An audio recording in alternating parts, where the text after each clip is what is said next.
Econ Thorne sat in his private study, staring at his phone screen where a notification from yet another payday loan app glowed. Final reminder. Immediate payment required. Amount due, $127,000.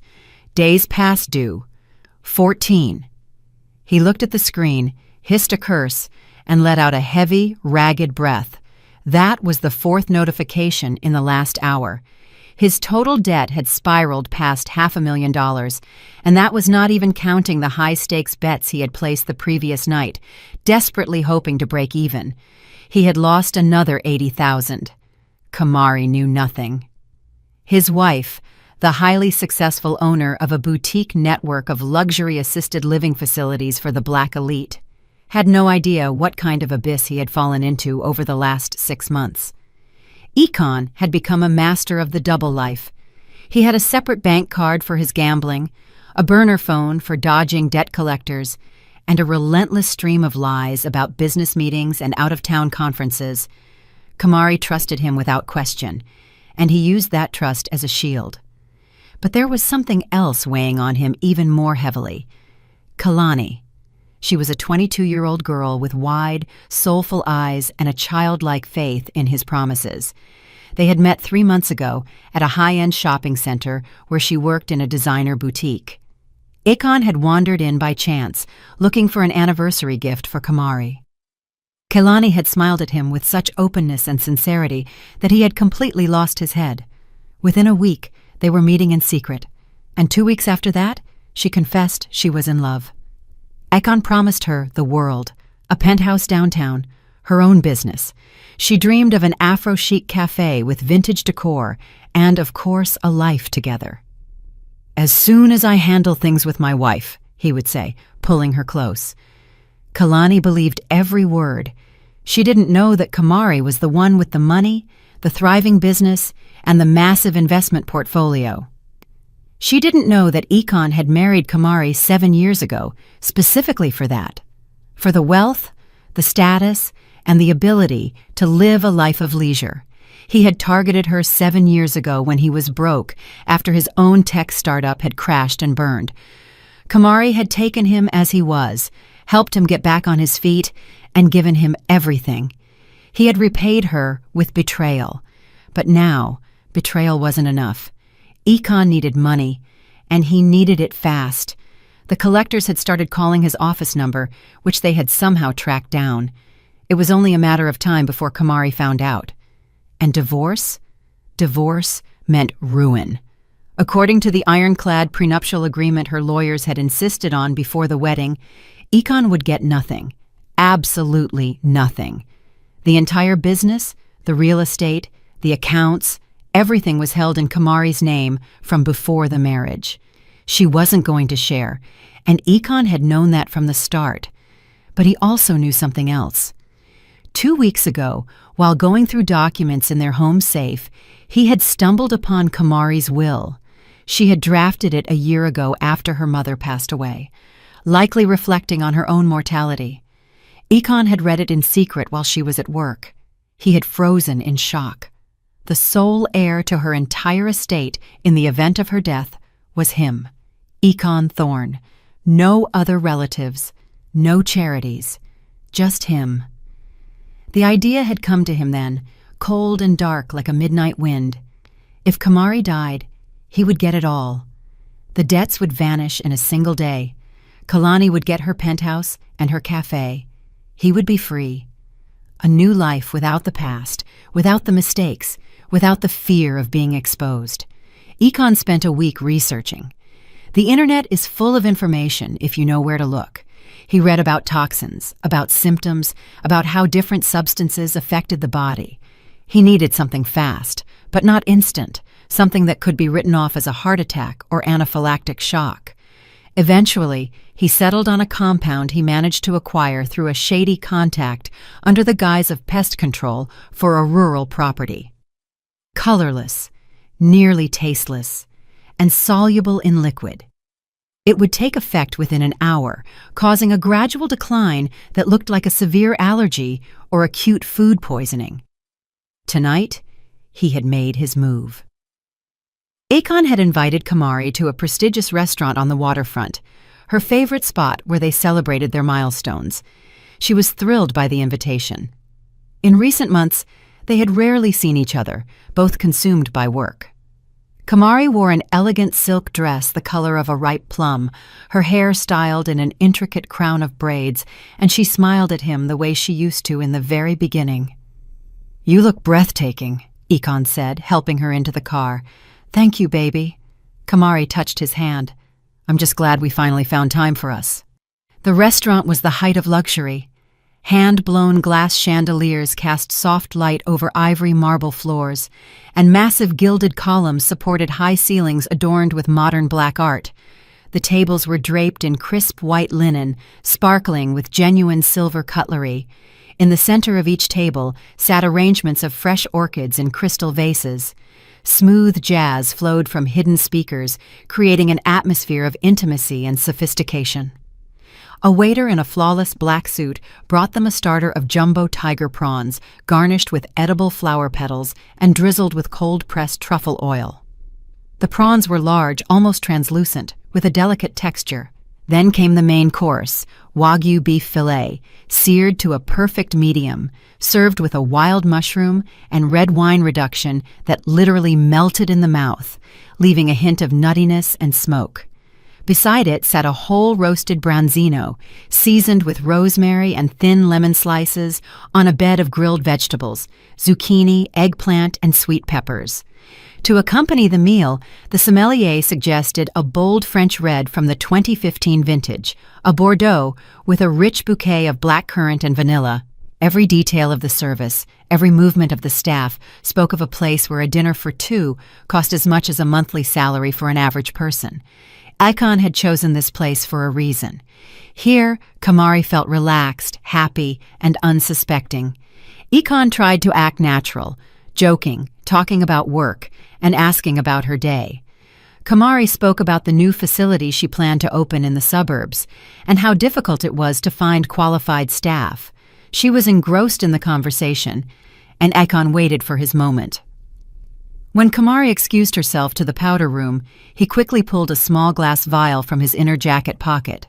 His adrenaline was spiking, but he didn't back down. He glanced around. The waiters were busy with other tables. Akon emptied the contents of the vial into Kamari's glass of red wine, gave it a slight swirl to mix the liquid, and slipped the empty container back into his pocket. He simply waited for his wife to return, forcing himself to stay calm. Kamari returned a minute later, sat down, and raised her glass.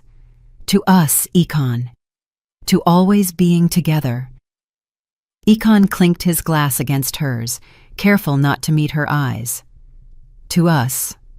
She took several sips. Akon watched as she set the glass down and continued talking about her plans. 20 minutes passed, then 30. Kamari finished her wine and the rest of her meal. Akon had begun to wonder if the substance would work at all when he noticed her face turning slightly pale. "Kamari, are you okay?" he asked, faking concern. "I don't know," she said, rubbing her forehead. "I feel a bit dizzy. Maybe the wine was too strong." "Maybe we should get some fresh air?" They settled the bill. Akon used Kamari's card, and he helped her into her coat. She held onto his arm tighter than usual, and he could feel her fingers turning cold. As they stepped outside, Kamari suddenly stopped and clutched her stomach. "I feel sick," she whispered. "Really sick." "Hang in there, honey." Akon put his arm around her, guiding her to the car. "I'll get you to the hospital right now. Everything will be fine." He helped her into the passenger seat and buckled her in. Kamari leaned back, her breathing fast and shallow. Beads of sweat broke out on her forehead.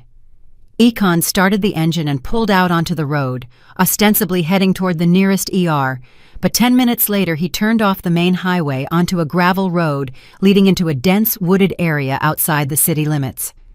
"Akon, where are we going? This isn't the way to the hospital." Her voice was weak, barely a whisper. "I know," he replied coldly. Akon stopped the car deep in the woods, where the trees closed in over the road like a dark tunnel. He turned off the headlights and looked at his wife. Kamari stared at him with wide eyes, filled with pain and confusion. "I put poison in your wine," Ekon said, a thin smile touching his lips. "You have maybe 30 minutes left, maybe less. Get out of the car." "What?" Kamari tried to reach for him, but her hands wouldn't obey. You're joking, Ekon? This isn't funny." "I'm not joking." He unbuckled her seatbelt, got out, and opened her door. "Get out! Now!" "But why?" Tears tracked down her cheeks. "I love you. I gave you everything." "That's exactly why." Ekon grabbed her arm and roughly pulled her out of the car. Kamari collapsed onto her knees on the damp earth, gasping for air. "You gave me everything except the right to control it. Your prenups, your lawyers, your constant control. I'm tired of being an accessory to your successful life." He stood over her, looking down with the contempt he had hidden so carefully for so long. "For 7 years I endured it. 7 years of listening to you talk about your successes, your projects, how great you are. And what was I? The husband of a successful businesswoman. An addition. A piece of jewelry at your corporate events. 'Meet my Ekon,' you'd say, like you were introducing a pet." Kamari tried to speak, but he cut her off. "You think I didn't know your friends were laughing behind my back? That they called me a gold digger, a trophy husband? I heard it all, Kamari. Every word, every mocking look, and you did nothing to stop it because you didn't care about my dignity. All that mattered was that your business thrived, right?" He crouched down, looking her in the eye.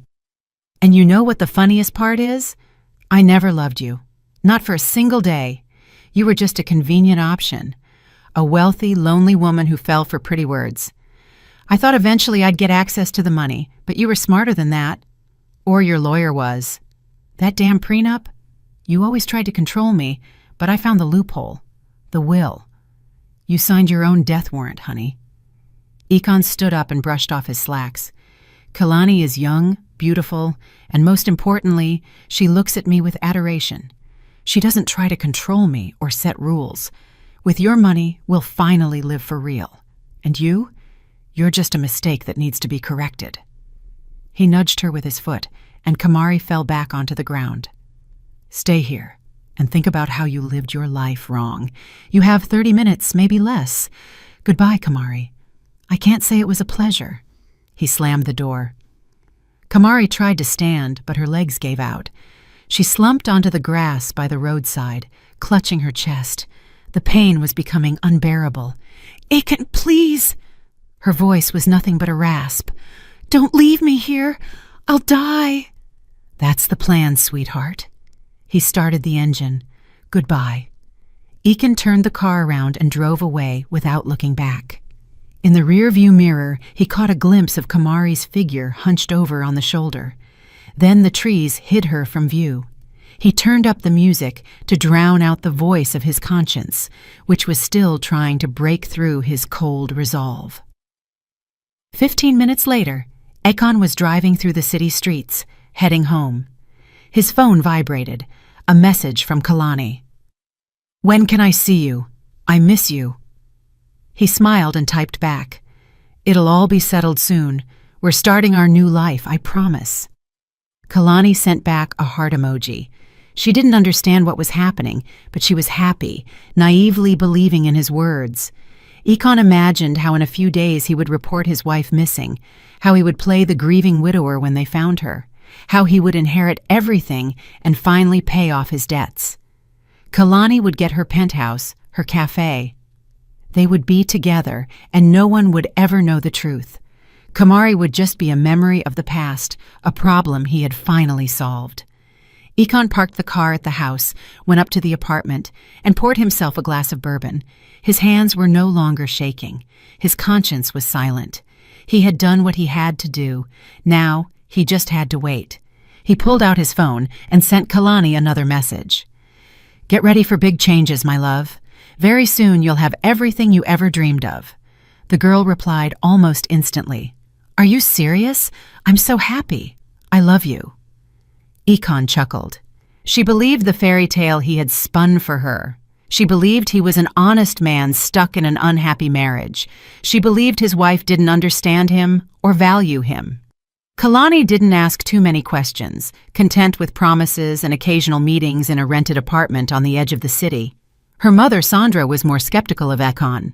Several times she had tried to talk to her daughter, hinting that a married man was unlikely to leave his family and that promises were just words. But Kalani brushed off the warnings, saying her mom didn't understand, that Ekon was special, that he really loved her. Sandra would just sigh and fall silent, knowing her daughter was blinded by her feelings. Ekon finished his bourbon and looked at his watch. 40 minutes had passed since he left Kamari in the woods. If the compound worked the way it was supposed to, she was already dead or close to it. In any case, help wouldn't arrive in time. The distance to the main road was too great. She was lying in the woods, likely unconscious. And that road was deserted, especially late at night. No one drove past. By the time someone found her, it would be too late. He lay down on the sofa, closed his eyes, and tried to relax. The plan had worked. Now he just had to wait for morning and then put on the performance. Call the police, report his wife missing, tell them she felt sick after dinner. He was driving her to the hospital, but she asked him to stop by the side of the road, got out to get some air, and disappeared into the brush. He searched for her, called for her, but couldn't find her. Ekon replayed the story in his head several times, sharpening the details. Everything had to look believable. Tomorrow, a new life would begin. A life without debt, without fear, without Kamari. A life where he was finally the master of his own fate. Kamari lay on the damp grass by the side of the gravel road, feeling life slowly draining from her body. The pain in her abdomen was excruciating. Every breath was a struggle. Her arms and legs wouldn't move. She tried to call for help, but her voice was a faint croak that was immediately swallowed by the silence of the night. Tears flowed down her cheeks, mixing with the dirt on her face. Ekon, her husband, the man she had trusted for 7 years, the man she had loved despite all his flaws. He had poisoned her in cold blood, calculatedly, with a smile on his lips, and thrown her away in the woods like a piece of trash. Kamari closed her eyes, trying to gather what was left of her strength. She didn't want to die, not here, not like this, but her body refused to cooperate. She tried to sit up, pushing off the ground with her hands, but she immediately collapsed back down. Her breathing was becoming shallower. Her thoughts were muddled. A deep chill was taking over her body. She resigned herself, closed her eyes, and prepared for the end. But suddenly, through the veil of pain and numbness, she heard the sound of an approaching vehicle. The engine hummed smoothly and quietly, clearly a high-end car. How had a car ended up on this back road? Kamari used the last of her strength to lift her hand, trying to attract attention. Her hand shook, barely rising above the ground, but she tried with everything she had. A black SUV slowed down, drove a few more yards, and stopped. Kamari heard a door slam, then quick footsteps approaching her. A man's voice, startled and sharp, rang out. "Lord, what happened here? Ma'am, are you alive?" Kamari tried to answer, but could only manage a groan. She opened her eyes and saw the face of a man in his early 40s leaning over her. The features were familiar, very familiar. She tried to focus her gaze and suddenly recognized him. Kenji Sterling, her business rival, owner of a network of private clinics and medical centers. For the past 2 years, he had been trying to enter the assisted living market. They had met at professional conferences, discussed potential collaborations a few times, but nothing had ever materialized. Kamari had always considered him a man of integrity, even if he was a tough competitor. "Kamari?" Kenji recognized her and knelt beside her. "Kamari Thorne, what's going on? What happened?" "Poisoned," was all she could force out. She tried to speak again, but only a rasp came from her throat. Kenji gently supported her head, listened to her breathing, and checked her pulse. His face grew grim. "You need emergency medical help. I'm taking you to the clinic right now." He lifted her in his arms. Kamari felt light, almost weightless in his embrace as he carried her quickly to the car.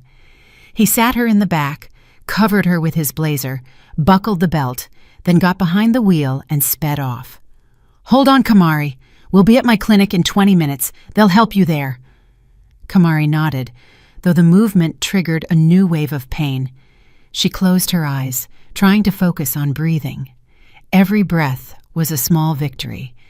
Kenji drove fast but carefully, slowing down on turns to avoid causing her more pain. "Who did this to you?" he asked, not taking his eyes off the road. "Do you remember?" Kamari opened her eyes and whispered one word. "Husband." Kenji's jaw tightened as he looked back at the road. "Understood. Don't say anything else. Right now, we just need to save your life." He pulled out his phone, dialed a number, and put it on speaker. "Ma, it's me. I need your help immediately. I'm coming to the clinic. Poisoning. The patient is in critical condition. Get everything ready for toxicology and anti-venom therapy. I'll be there in 15 minutes. "Understood, son," a calm female voice replied.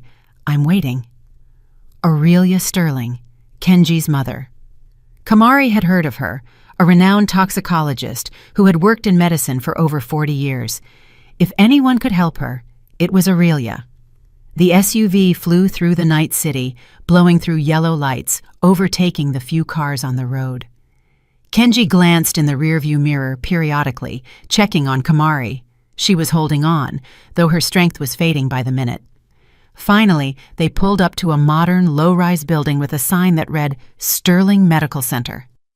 Kenji jumped out, flung open the back door, and lifted Kamari in his arms again. At the entrance, a woman in a white lab coat was already waiting, silver-haired, with sharp eyes behind thin-rimmed glasses. Aurelia Sterling. "Into toxicology," she said briefly. "Langston is already prepping the IVs." They went down the hall into a small treatment room equipped with a gurney, medical monitors, and a tray of instruments. A tall man in a lab coat, Dr. Langston Pierce, the clinic director, was setting up the IV system. Kenji gently laid Kamari on the gurney. Aurelia immediately went to work, checking blood pressure, temperature, pupils, and listening to her heart and lungs. "Classic signs of neurotoxin poisoning," she said. "We need an immediate blood panel and gastric lavage. Kenji, help me." The next half hour was a blur of nightmare for Kamari. She drifted in and out of consciousness. She felt the needle prick her arm, the cool rush of medicine through her veins, and the agonizing nausea of the stomach pump. Aurelia worked with precision, barking orders to Langston and Kenji. No one asked unnecessary questions.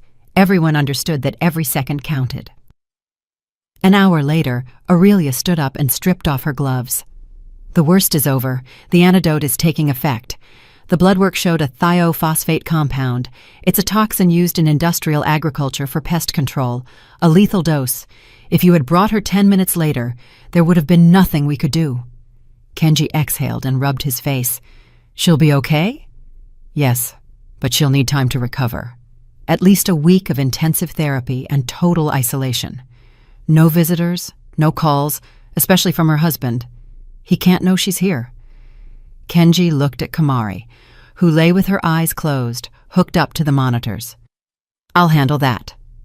Dr. Pierce nodded. "We won't enter her into the patient database. Officially, she isn't here. I'll take full responsibility." Aurelia sat beside Kamari and took her hand. "Can you hear me, baby? You're safe. We saved you.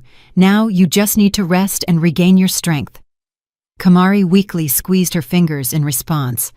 Tears flowed again, but this time they were tears of relief, not fear. Kenji walked into the hallway, pulled out his phone, and called his assistant. "Igor, I need information.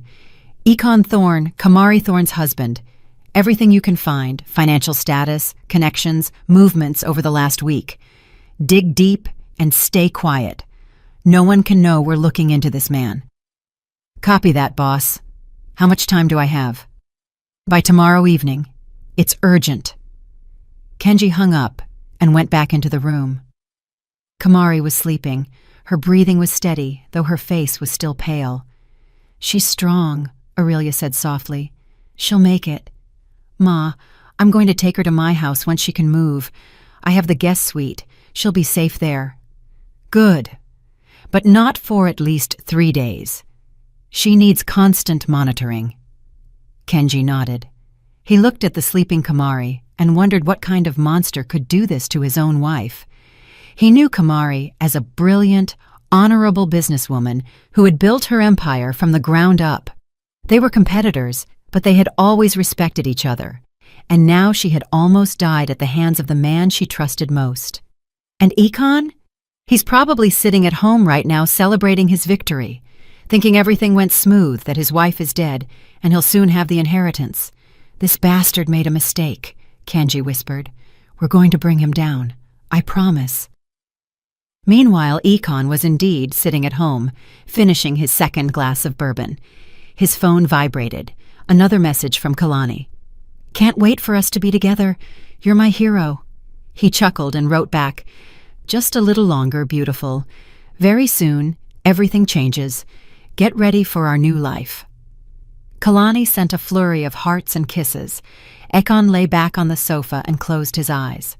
The plan had worked perfectly. No witnesses, no evidence. The compound would dissipate in the body without a trace, if anyone even thought to look. They'd likely assume a heart attack or a severe allergic reaction. In a couple of days, he would find his wife's body in the woods, play the grieving husband, receive condolences, and then get his long-awaited freedom and money. He had no idea that Kamari was alive, that she was in safe hands, and that he would soon have to answer for everything he had done. Kamari opened her eyes and didn't immediately realize where she was. A white ceiling, the smell of antiseptic, the steady beep of medical equipment. She tried to move and felt the pull of the IV in her arm. Memory rushed back with a sharp, painful blow. The restaurant, Icon, the poison, the woods, the black SUV. Don't move too quickly, a calm voice said. Aurelia Sterling was sitting in a chair by the window with a medical chart in her hands. You're still weak? It's been 2 days since the poisoning. 2 days? Kamari struggled to prop herself up on her elbows. I'm alive. Alive, and you're going to stay that way. The toxin is out of your system, but your body needs time to recover. The door opened, and Kenji walked in with a tray, a cup of tea and a bowl of light soup. Good morning, he said, setting the tray on the bedside table. How are you feeling? Like someone tried to kill me. Kamari tried to smile, but her lips trembled. Thank you. If it wasn't for you... Don't. Kenji sat in the chair next to the bed. I just happened to be in the right place at the right time, but now we need to talk. Are you ready? Kamari nodded. Aurelia helped her sit up more comfortably, propping pillows behind her back. Tell us everything from the beginning, Kenji asked. I need to understand what happened. Kamari took a deep breath and began to tell the story. How Ikon invited her to dinner, how she felt sick, how he supposedly took her to the hospital but turned into the woods instead, how he confessed to poisoning her and dumped her out of the car to die. Her voice shook and tears fell, but she told it all.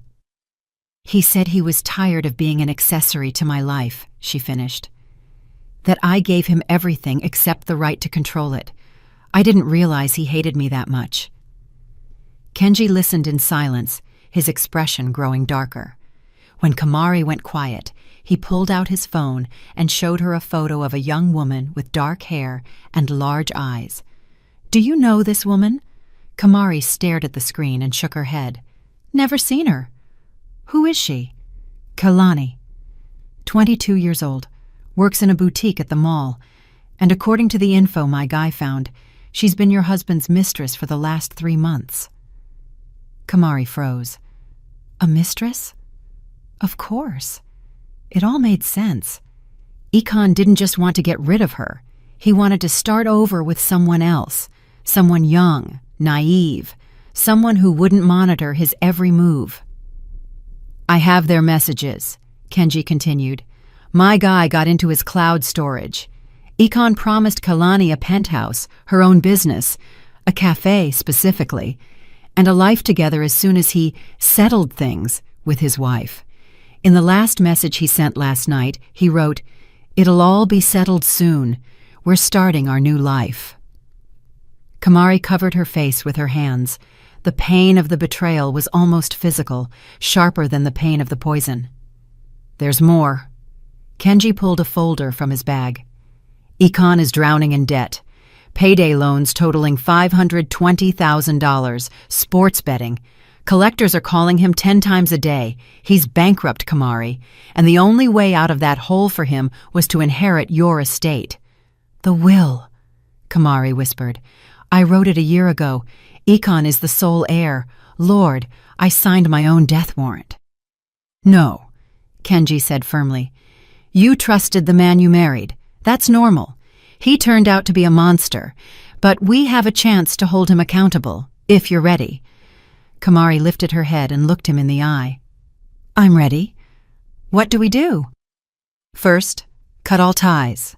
Divorce, immediately. Second, talk to an investigator. I have a friend at the district attorney's office, Detective Amara Vance. She specializes in cases like this. She's honest and principled. We can trust her, but if we go to the police, Econ will know I'm alive." Kamari frowned. "He might run." "That's why we'll act carefully and in stages. First, we gather all the evidence, and then we strike, suddenly and precisely, so he doesn't have time to react." Aurelia stepped toward them. "I've saved all of Kamari's blood samples. The presence of the thiophosphate compound is documented. That is irrefutable proof. Plus, my testimony as a toxicologist with 40 years of experience." "Perfect." Kenji made notes in a legal pad. "Next, we need the security footage from the restaurant. There's a chance it caught the moment Econ spiked your glass." "He did it when I went to the restroom," Kamari remembered. "I was gone for maybe 3 minutes. When I came back, he looked tense, but I didn't think anything of it." "Then there's a good chance the cameras caught it. I'll have Amara request the footage officially." Kenji dialed a number and put it on speaker. After 3 rings, a woman's voice answered. "Vance?" "Amara, it's Kenji Sterling. I need your help, urgently." "I'm listening." Kenji briefly laid out the situation. Detective Vance listened in silence, asking only a few clarifying questions. When he finished, she exhaled. "That's attempted murder. If everything you're saying holds up, he's looking at 15 to 25 years. I need to meet the victim, get her statement, and secure the medical records. When can she talk?" "Right now." Kamari sat up straighter in the bed. "I'm ready." "Good. I'll be there in an hour. Kenji, have everything ready, and not a word to anyone. This stays strictly confidential until we move for the arrest." "Copy that." An hour later, a woman in her 40s with short hair and a serious face entered the room. Detective Amara Vance introduced herself, showed her badge, and pulled out a recorder. "Kamari Thorne, I am a detective with the district attorney's office. Are you prepared to give a statement regarding the attempt on your life?" "I am," Kamari said firmly. For the next 2 hours, she told the entire story in detail. Amara recorded it, asked questions, clarified details, then reviewed the medical documents Aurelia provided, and made copies of the labs. "The picture is compelling," she said, tucking the papers into her folder. "Now I need to get the restaurant footage, pull Econ's financial records, and get a warrant for his phone and cloud storage. That will take a few days." "What about Kalani?" Kenji asked. "She could be an accomplice." "Possibly. But from the messages you showed me, it doesn't look like she knew Econ's plan. Most likely he played her. But I have to interview her. I'll do it through her family. It's safer that way. Sandra, her mother." Kenji flipped through his notes. 44 years old, works as an accountant for a construction firm, lives with her daughter in a 2-bedroom on the outskirts. I'll talk to her tomorrow. Vance stood up. "Kamari, you need to stay here and stay off the grid. No calls, no messages. Econ needs to think you're dead. That gives us the time we need to build the case." "What about the divorce?" Kamari asked. "We'll file through a representative. Econ will get the notice only after we have the full package of evidence. It'll throw him off balance, and he might make a mistake." Kamari nodded. The plan was clear. Now all that was left was to wait and hope everything worked. 3 days later, Kamari was able to stand and walk. Kenji took her from the clinic to his home, a spacious penthouse downtown with a minimalist interior. He led her to the guest suite. "Make yourself at home. You're safe here. My mother will come by every day to check on you, and I'll try to stay out of your way." "Kenji!" Kamari stopped him at the door. "Why are you doing all this? We're competitors. You could have just dropped me at a hospital and forgotten about it." He turned to her.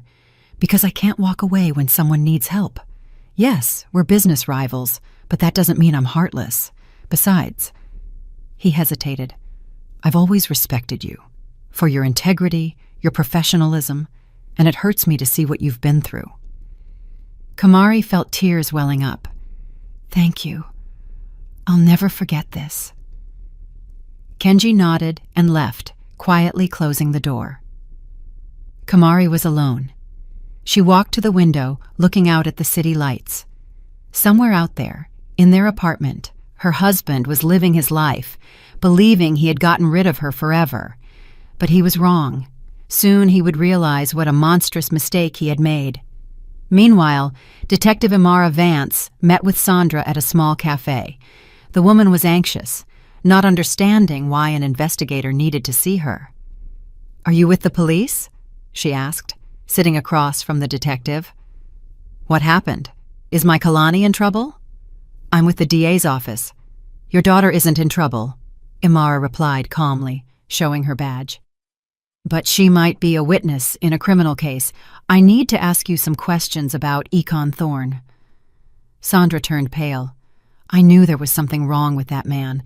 I told Kalani, but she wouldn't listen. Fell in love like a fool. He's promising her the world, but he's married. I've checked what he's promising. A penthouse, a business. He says he's getting a divorce and they'll be together. Kalani believes him, but I see he's lying. Men like that always lie." Imara pulled out a photo of Kamari. "Do you know this woman?" Sandra shook her head. "Never seen her." "This is Ikon's wife. 3 days ago he tried to kill her, poisoned her and left her to die in the woods." Sandra pressed her hand to her mouth. Her eyes widened with horror. "Lord, and what about her?" "She's alive. She was saved. Right now, we're gathering evidence to prosecute Econ. Your daughter can help the investigation. I need her messages with Econ, her testimony on what he promised her." "She didn't know," Sandra said quickly. "Kalani didn't know he was going to kill his wife. She's just a girl in love who believed the fairy tales." "I understand. And if she gives a voluntary statement, that will be taken into account. She's not an accomplice. She's a victim of his manipulation. But her testimony will help establish the motive." Sandra thought for a moment, then nodded. "Fine. I'll talk to her. She needs to know the truth. She'll testify." Kalani sat in the kitchen, staring at her mother with terrified eyes. Her face was pale, her hands shaking. Sandra had just told her everything she'd learned from Detective Vance, about Econ's attempt to kill his wife, about how everything he'd promised Kalani was built on blood and lies. "No," the girl whispered. "That can't be. Econ wouldn't do that. He loves me. He promised." "He promised you a penthouse and a business bought with blood money he'd get after his wife died," Sandra said harshly. "Do you understand what that means? He used you. You were his motive, his reason to kill another person." Kalani burst into tears, burying her face in her hands. Sandra hugged her daughter, pulling her close. "I'm a fool," Kalani sobbed. "I'm such a fool. How could I believe him?" "You're not a fool. You just fell for a monster who knows how to lie beautifully. But now you have a chance to make it right. The investigator needs your help. Your testimony will put him in prison." "But I didn't know." Kalani lifted her tear-stained face. "Mama, I swear, I didn't know he was going to kill her. If I had known, I never—" "I believe you. The investigator will too. That's why she wants you to give a voluntary statement. Show her the messages. Tell her what he promised. It'll prove he had a motive." Kalani wiped her tears and nodded. "Okay, I'll do it. I have to. That woman, his wife, she almost died because of me." "Not because of you," Sandra corrected. "Because of him. Because of his greed and malice. You have nothing to do with it." The next day, Kalani met with Imara Vance at the DA's office. The girl was terrified, her whole body trembling as she handed over her phone. Imara carefully reviewed the messages. Ekon had written to Kalani almost every day. He promised her the penthouse, the cafe, a future together. In one message, sent 2 days before the attempt on Kamari, he wrote, "Soon I'll handle everything with the wife. Divorce won't solve it. I'd end up with nothing. I have to settle it another way. But don't worry, baby. I've thought of everything." "What did he mean by settle it another way?" Imara asked. Kalani shook her head. "I don't know. I thought he was just going to find a way to divorce without losing the property. Maybe through a good lawyer or something. I never thought he was capable of murder." "And after that night, when it happened, did he write to you?" "Yes. The next day he wrote, 'It'll all be settled soon. We're starting our new life, I promise.' I was so happy. I thought he'd finally gotten the divorce papers." Imara took screenshots of the entire thread and printed the most critical messages. "Kalani, you've been a huge help. These messages prove Ekon had a clear motive. Now I need you to give a formal statement." "I will. I'll tell you everything I know." For the next 2 hours, Kalani detailed her relationship with Ekon, how they met, what he promised, how often they saw each other, and the fact that he never once mentioned his wife owned a multi-million-dollar business. Imara recorded every word. When the interview finished, Kalani looked exhausted, but there was relief in her eyes. "What happens to me now?" she asked quietly. "Will I go to jail?" "No," Imara replied confidently. "You didn't commit a crime. You were misled. But you need to cut off all contact with Ekon Thorne.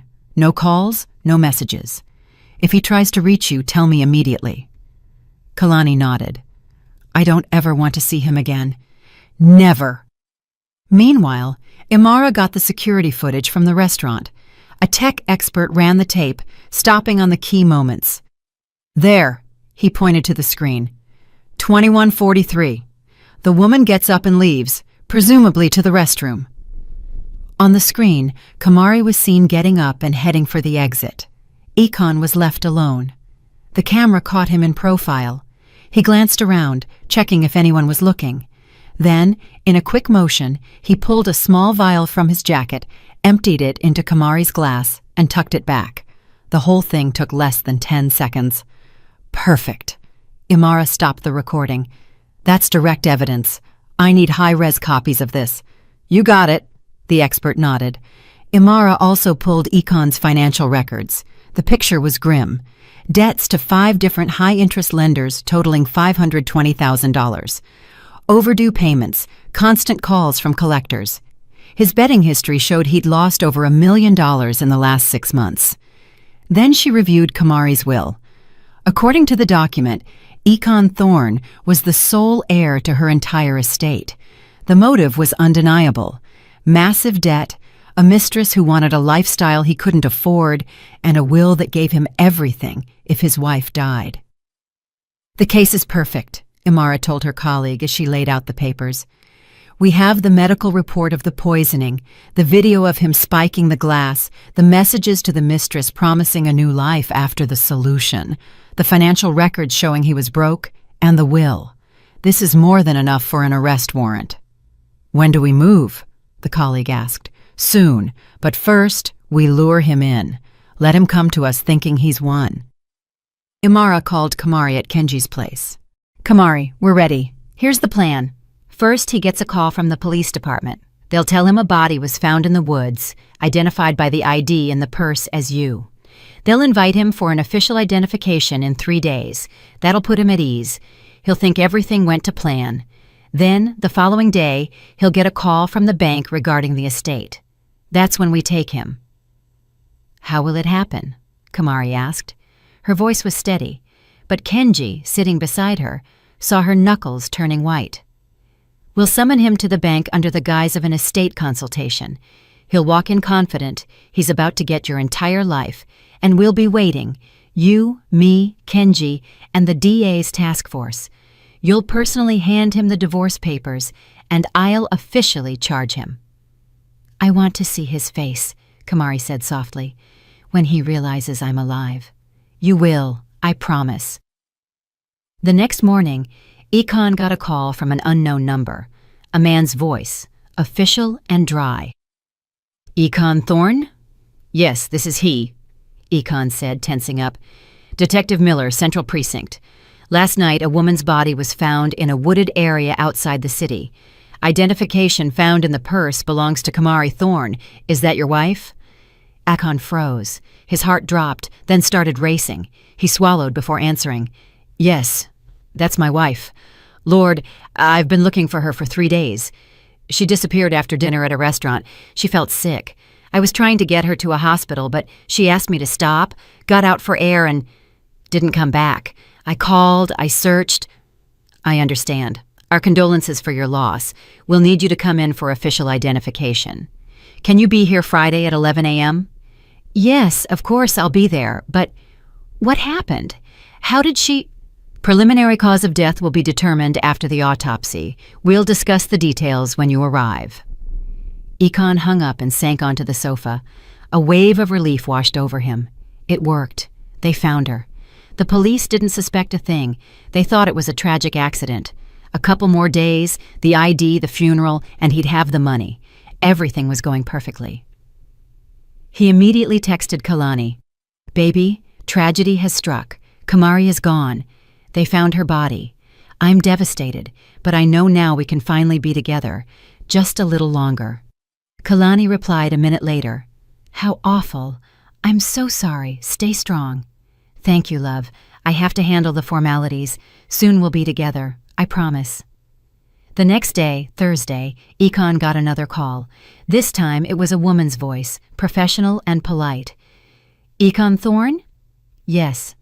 Capital Bank, Private Wealth Management.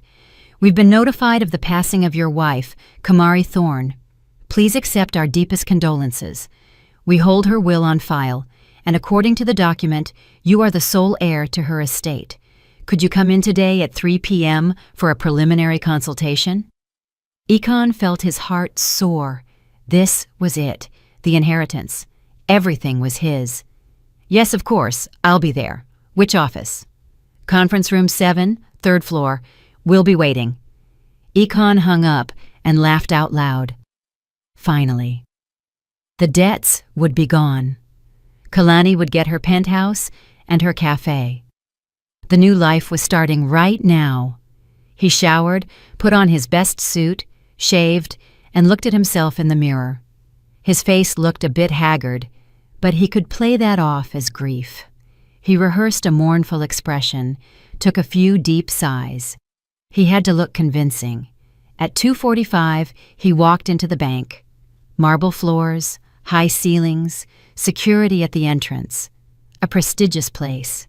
He took the elevator to the 3rd floor, found room 7, adjusted his tie, took a deep breath, and knocked. "Come in," a woman's voice called. Econ opened the door, stepped inside, and stopped dead. Sitting at the long mahogany table was Kamari. Alive, pale, thinner, but absolutely alive. Her eyes were fixed on him, cold and hard. Beside her sat a man in his 40s with a watchful gaze, Kenji Sterling, though Econ didn't know him. And by the window stood a woman in a sharp suit with a badge in her hand. Econ turned so pale his skin looked gray. He backed toward the door, but it swung open behind him, and 2 uniformed officers from the DA's task force blocked the exit. "What? What is this?" Econ rasped, staring at Kamari. You're alive? How?" "Econ Thorne." The woman by the window stepped forward, showing her badge. "Detective Imara Vance, District Attorney's Office. You are under arrest for attempted murder. You have the right to an attorney. Anything you say can and will be used against you in a court of law." Econ swayed. His legs were giving out. He grabbed the back of a chair. "No. This is a mistake. I don't understand." Kamari stood up. She held a folder, walked over to Econ, and handed him the papers. "This is a petition for divorce." Her voice was steady, ice cold. "Grounds. Attempt on my life. systematic fraud, and infidelity. The divorce will be granted as a summary judgment. Under the prenuptial agreement, you get nothing. Absolutely nothing. Akon looked at the documents, unable to read a single line. The letters blurred before his eyes. "Kamari, listen." He stepped toward her, reaching out, but the officers were instantly there, pinning his arms. "This is a misunderstanding. I didn't want to. I was desperate. I have debts. I didn't know what I was doing." "You knew exactly what you were doing," Kamari snapped. Her eyes flashed. "You researched toxins for a week. You bought the compound through a contact. You spiked my wine at the restaurant. We have the security footage. You drove me to the woods and left me to die, telling me I had 30 minutes left. It was all planned, calculated, cold-blooded. And then you were texting your mistress that you'd be starting a new life soon." Akon opened his mouth but found no words. The evidence. They had the evidence. Everything had collapsed. His entire plan was dust. "We have the medical report of the thiophosphate poisoning," Imara Vance continued, stepping closer. "Blood samples taken the night of the attempt. The video from the restaurant. Your messages to Kalani promising her everything after you handled your wife. Your financial records showing $500,000 in debt and the will naming you as the heir. Motive, method, evidence. It's all there." Akon lowered his head. His shoulders slumped. He knew he had lost. Completely, finally, irrevocably. "Kamari, I'm sorry," he whispered. "I don't know what came over me. The debt, the desperation. I love you, really." "No." Kamari shook her head. "You never loved me. You confessed that in the woods. You said I was just a convenient option, a wealthy woman who fell for your lies. Remember, Akon?" Akon cringed. Yes, he had said that. He'd said it when he was sure she would die and no one would ever know. "You underestimated me, Akon." Kamari stepped closer, looking him right in the eye. "You thought I was weak, that I was easy to get rid of. But I survived. I was saved. And now you're going to pay for everything you did." The officers clicked the handcuffs shut. The cold metal bit into his wrists. They began to lead him out. Where are you taking me?" he asked in a hoarse voice. "To central booking," Imara replied. "Until trial. And after you're convicted, and I'm certain you will be, to a state penitentiary for 15 to 25 years. They led Akon out of the room. He looked back one last time, trying to catch Kamari's eye, but she was standing with her back to him, staring out the window. For her, Akon Thorne no longer existed. He had died that night in the woods when he showed his true face. When the door closed behind him, Kamari let out a long breath. Her legs buckled, and she sank into a chair. Kenji was there instantly, his hand on her shoulder. "It's over," he said softly. "You did it. You're incredibly strong." Kamari nodded. Tears fell down her cheeks, but they were tears of relief, of liberation. The weight she had been carrying for weeks finally fell away. "Yes," she whispered. "It's over. I'm free." The investigation and the subsequent trial lasted 3 months. Akon Thorne tried to deny the charges, hiring a lawyer who attempted to argue it was an accident or a misunderstanding, but the evidence was irrefutable.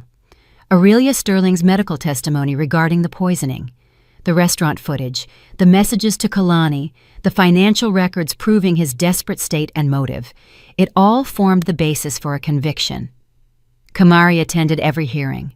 She sat in the courtroom, calm and composed, listening to the testimony of witnesses, experts, and Akon himself.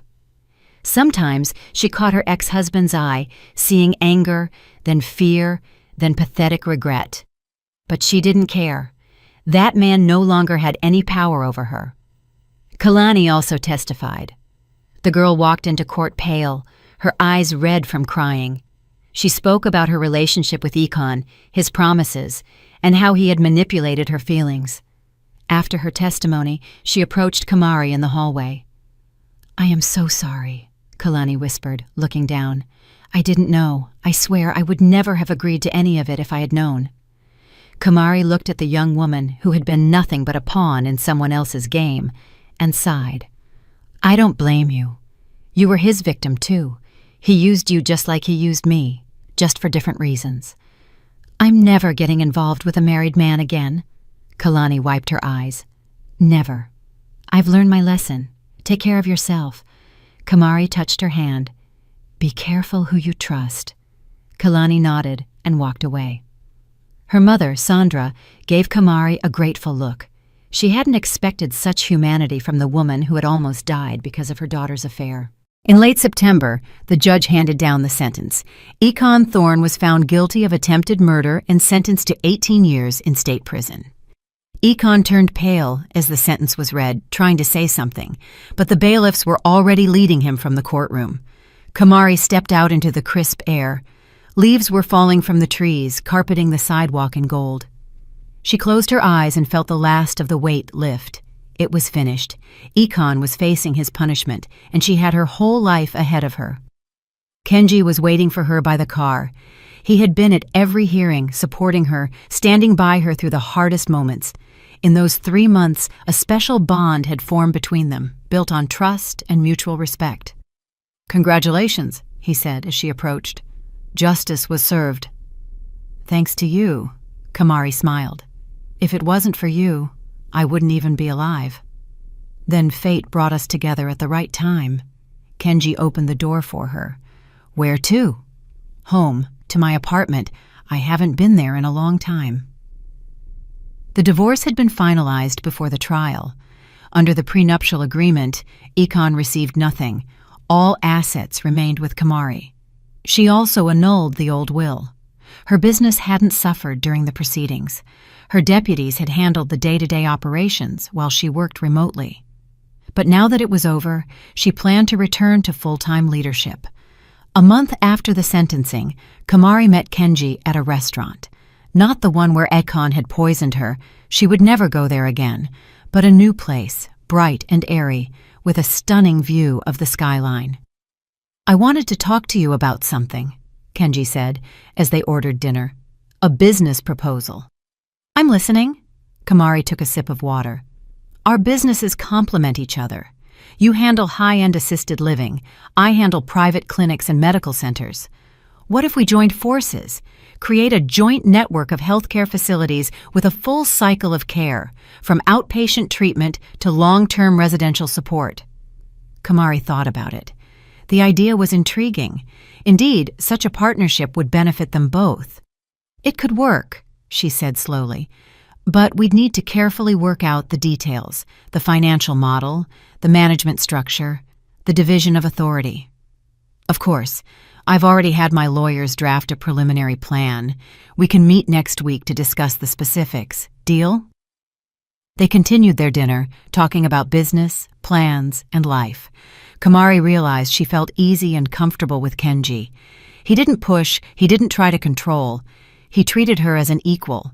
It was so different from her relationship with Econ, where she always felt obligated, guilty, or not good enough. Over the next few weeks, they began working on the joint venture. They met several times a week, discussing details, debating, and finding compromises. Aurelia Sterling also got involved, consulting on medical aspects. Dr. Pierce offered his clinic as a pilot project for the new model. But it wasn't all smooth sailing. In November, just as Kamari and Kenji were signing the merger agreement, an unexpected problem arose. One of Kamari's major investors, hearing about the merger, demanded an early return of his funds. The amount was massive, $20 million. "He says he doesn't trust the new management structure." Kamari paced nervously in Kenji's office. "He wants the money within a month or he's threatening to sue." "Who is the investor?" Kenji frowned. "Arthur Kamau. He invested in my business 3 years ago. Formally, he has the right to demand a buyout upon a change in ownership structure. Kamau..." Kenji thought for a moment. "I've heard of him. Tough businessman, but fair. Maybe I can talk to him." The meeting with Kamau took place 2 days later. Kenji proposed that he become a co-investor in the newly merged company under even more favorable terms.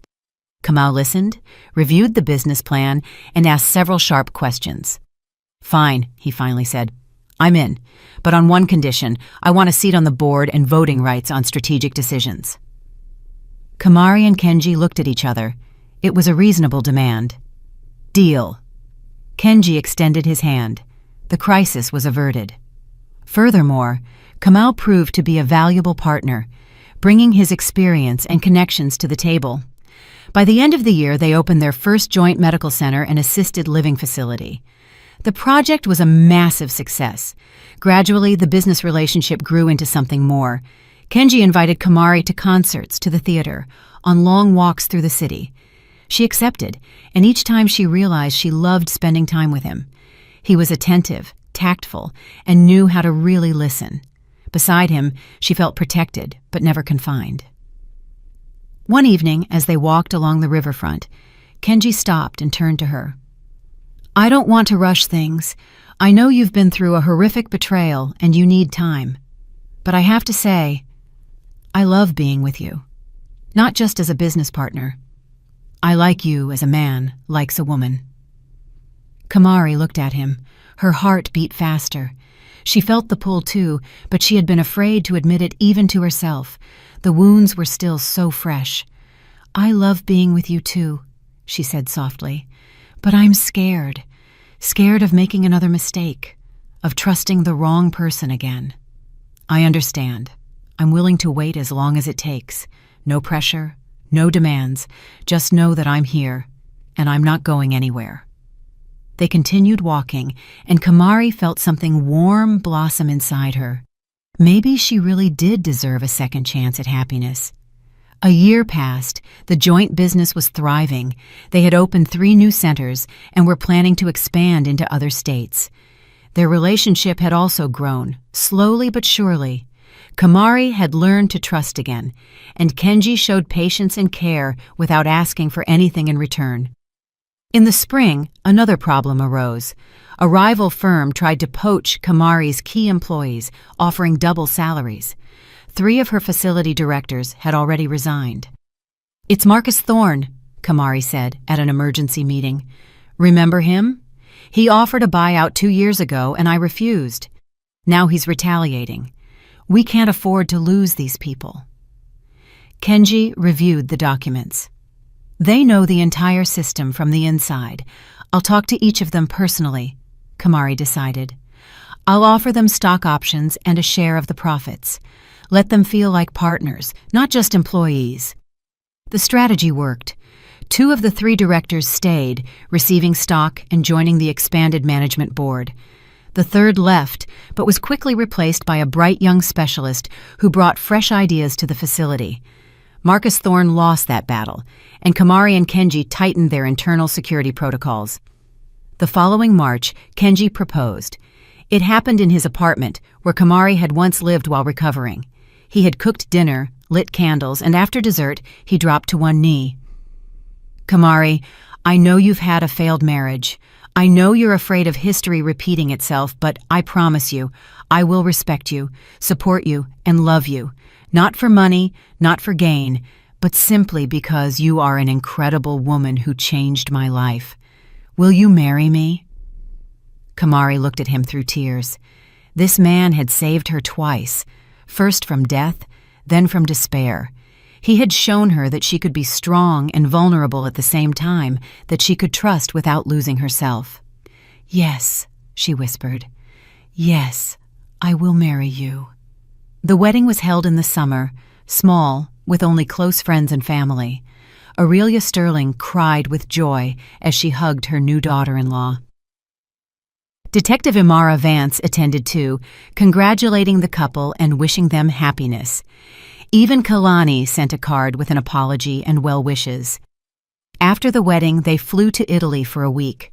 For the first time in years, Kamari felt truly free and happy. A year later, Kamari and Kenji had a daughter. The birth was difficult. Doctors had been concerned about Kamari's health due to the lingering effects of the poisoning, but in the end, everything went well. They named her Imani, for faith. Faith in people, faith in justice, faith that after the darkest times, light always returns. The little girl, with dark hair and her father's soulful eyes, became the symbol of their new life, built on love and trust. Kamari held her daughter and looked out the hospital window. Outside, the trees were in bloom, the sun was shining, and life was moving forward. She remembered that night in the woods, lying on the shoulder of the road, preparing to die.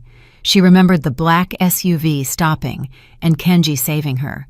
Everything she had been through had led her here, to this moment of pure happiness. "Life gave me a second chance," she whispered, kissing her daughter's forehead. "I'm never letting it go." Kenji wrapped his arms around her, looking at their daughter's face. "We're together. That's what matters." Kamari had walked through hell and come back. She had lost everything and found twice as much. She had faced betrayal and found true love, and now, holding her daughter, surrounded by people who truly loved her, Kamari knew one thing. Life is unpredictable and sometimes cruel, but it is incredibly beautiful if you find the strength to keep going. Did you like the story? And which city are you listening from? Thank you so much for your sweet support. I'm looking forward to your comments on the story. On the screen, you can see 2 new life stories that I highly recommend. There's so much more on my channel. Don't forget to subscribe. See you in the next life story. With love and respect.